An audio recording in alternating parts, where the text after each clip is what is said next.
Hey guys, I'm back again to talk about another one of my absolute favorite movies that everybody else in the world seems to hate.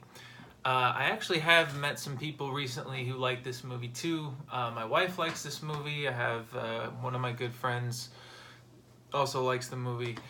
So, not everybody obviously hates it, but it's not a very well regarded film at all. And generally speaking, if you go to IMDb and look up comments, they're more or less going to be negative comments. So, the movie I'm talking about is Ron Howard's Far and Away. It's from 1992, stars Tom Cruise, Nicole Kidman.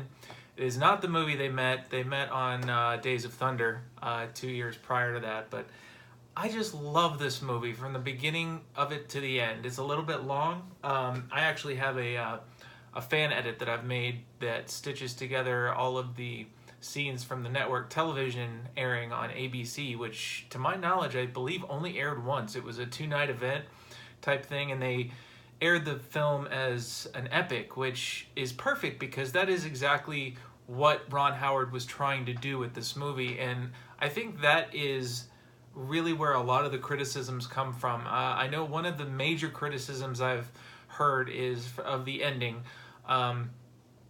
Just a disclaimer, if you have not seen the movie, you should stop this video right now and go watch it because it's fantastic. But if you have, there's a scene early on where Joseph's father dies twice, or so it seems. They have the camera kind of go up and out of this hut where they're living, and it's supposed to be, the visual representation of his father's soul leaving his body, right? Well, this happens again at the end of the movie, and what's funny to me is that nobody seems to have any problem with it at the beginning of the movie because it's kind of played for humor. But it's like by the end of the film, I don't know why it suddenly goes to this super uber cheesy moment, and it worked before. I don't know why you couldn't. I don't know if you would. What else would you do? Would you just have Joseph die after being rolled over on by a horse? I mean, that would be a terrible ending. So it might make it Oscar bait, but I don't think it's a movie I'd really want to revisit. That would be very depressing. So I'm not sure what people wanted out of that. Maybe they just didn't want that whole gimmick at all. I don't know, but I thought it was cute myself. It didn't bother me. Like, maybe that's not what people wanted in that moment. They didn't, they had this big, huge, land rush scene, and they didn't want something cute in that moment. They wanted just the big rousing end of their film. I don't know. I don't know if that's the main thing. I've heard that Tom Cruise's Irish accent is terrible. To be honest, those kinds of things, I hear criticisms like that all the time in movies where people are supposed to have accents, and oh, so and so's accent goes in and out, like Kevin Costner's accent in Robin Hood. I have just never been bothered by those things. I don't know if I'm just not. I guess I'm not spending a movie that I'm supposed to be watching for the story worried about whether or not Tom Cruise has the right inflection when he's talking, because it doesn't sound Irish enough. That, I don't know, that just doesn't cross my mind when I'm watching a movie. I'm watching it for the story. I'm watching to see what happens. I'm invested in what's going on. I'm not saying that performance doesn't matter, but I think people sometimes get so distracted by the nuts and bolts of how a movie's made and how the actor is acting in the movie, then they forget to watch the movie. And I don't know if that was the case here, but the cinematography in this movie is unbelievably gorgeous. It's just like one amazing looking scene after another. There's something about the way that this film is shot that I absolutely love. Even scenes that aren't really picturesque scenes, I love the way everything is framed. I mean, as far as like the blocking and everything, I love the way that this movie looks. But back to my bigger point, this movie was made to be a modern day epic, and with all of the trappings that entails, meaning it's supposed to be a fairy tale of a certain kind. It's not supposed to be this. I mean, there's a point where everything's kind of gone wrong for the Joseph character, Tom Cruise's character, and his father comes to him in a dream to put him back on the right path. I mean, it's very whimsical in that sense. It's not meant to be taken completely seriously. There's a lot of humor in the movie. But just the story is one thing I love about a movie is a movie that takes you on a journey. Now, this movie's about a journey, but it's also figuratively and literally the movie is a journey. I mean, you think of all what happens in this movie from the beginning of it to the end of it. I mean, both of these characters go on such a journey of learning about each other and about themselves and what they want and what they don't want. Now, there are some things I thought were actually extremely good scenes in the television version of the movie, which it saddens me that hardly anybody has seen it, because if you've seen the movie, you know there's a kind of a big scene at the end where Joseph has to decide between this old horse that's reliable but probably a little slower and this out of control crazy younger horse that might be faster, but it seems like a risk, and he ends up going with the slower horse, the older horse. Well, it ends up dying, and it ends up one of my favorite lines in any movie. It gets a laugh it gets a laugh from me every time I watch it, is that, you know, he's going for this responsible horse, and he comes out of this bar after having a few drinks, and his horse is like hanging there dead. And this old guy walks by, and in this, you know, kind of crotchety voice, he goes, "That there was the oldest horse I ever saw in my life." I love that kind of humor. And then, you know, he shows up the next day, and he's got the wild, crazy horse. But this horse ends up being the fastest horse by far, because nobody would chance buying it. And he just ends up outrunning everybody in this land race. It's fantastic. But anyway, in the TV scenes, there's a bunch of setup scenes, at least 2 or 3, where he's looking at horses, and that's one of those things that he looks at as like a status symbol. You know, he grew up very poor, not having a lot, and one of the things he always wanted, you notice when he goes off to kill the landlord at the beginning of the movie, he's riding this really kind of broken down donkey, or he doesn't even have a horse for that. And that's one of those things, when he's on his way, he sees someone with a you know, very nice horse, and he's like, you know, someday I'll have a horse like that.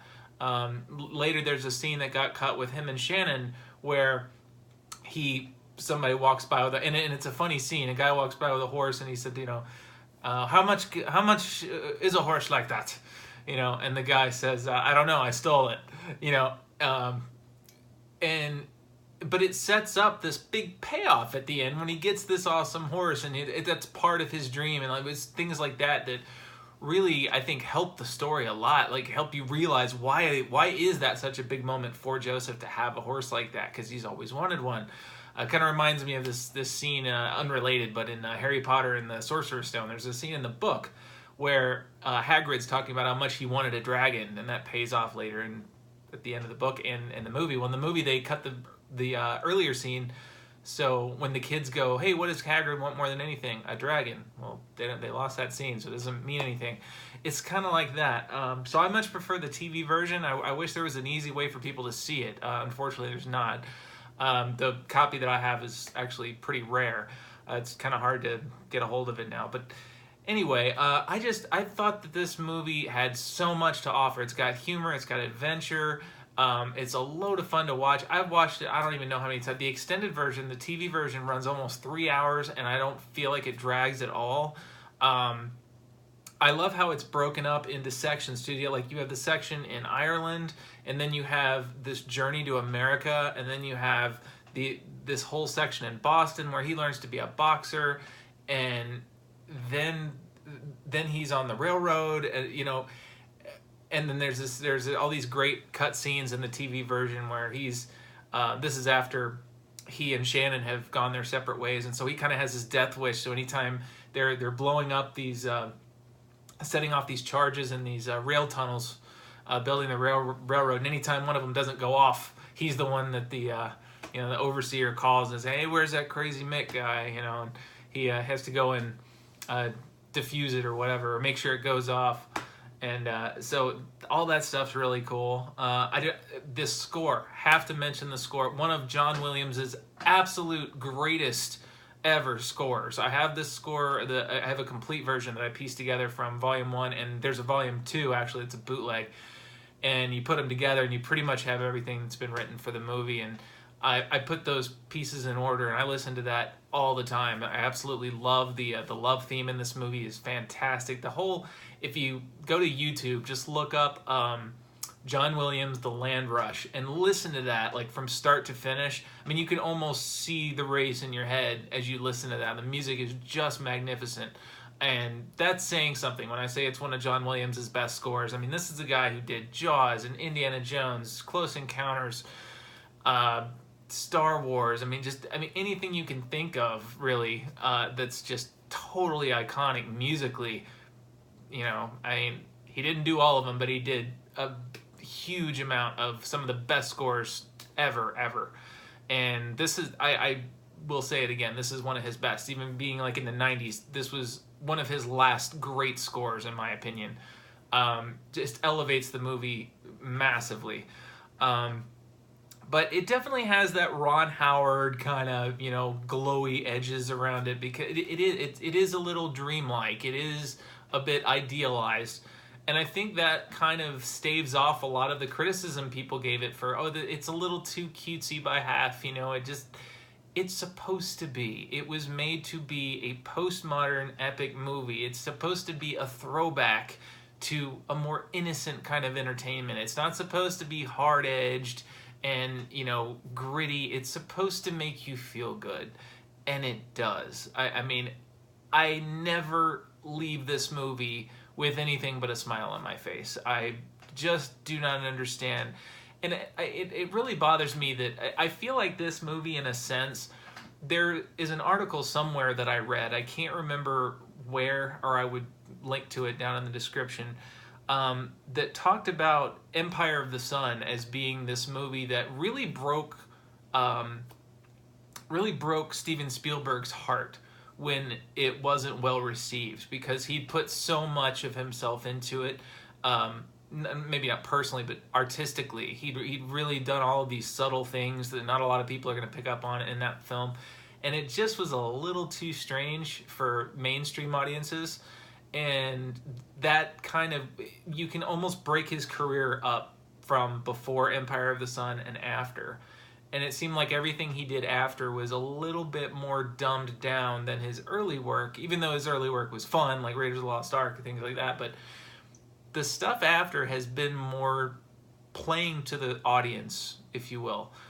The stuff before seemed like it was just, he made it for the love of filmmaking. And the stuff after, I mean, and when I say playing to the audience, I mean, obviously he has, my favorite movie of all time is Schindler's List. So he has great films still after that period, but his movies always seemed a little bit more self-aware after that.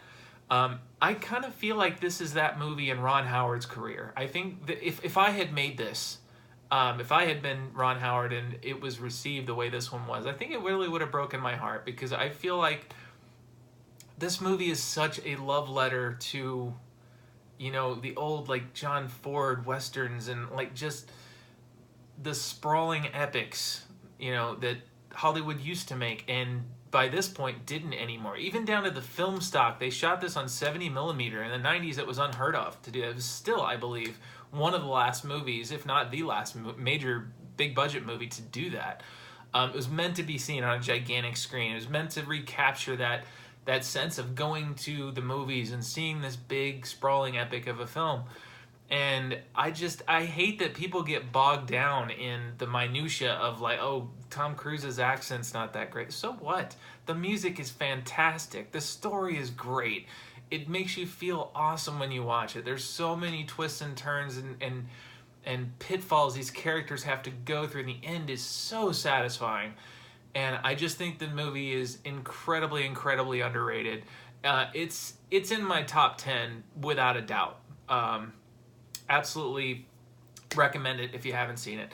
Anyway, I'm not sure which one I'll do next, guys. I'm sorry it was such a long wait between the last one and this one. I'm going to try to cut this off. I don't want to talk for 20 minutes again. I had a lot to say about Rocky V, so I'm going to try to cut this one off a little bit shorter than that one. But next time, I'll try to find something again. I'm gonna try to keep it to where, you know, the IMDb rating has to be sufficiently low. Otherwise, it's one that I think other people dislike, but maybe they don't. So I'm gonna make sure it's ones that most people dislike. So anyway, I hope you like the continuing series, and I'll see you next time. Bye.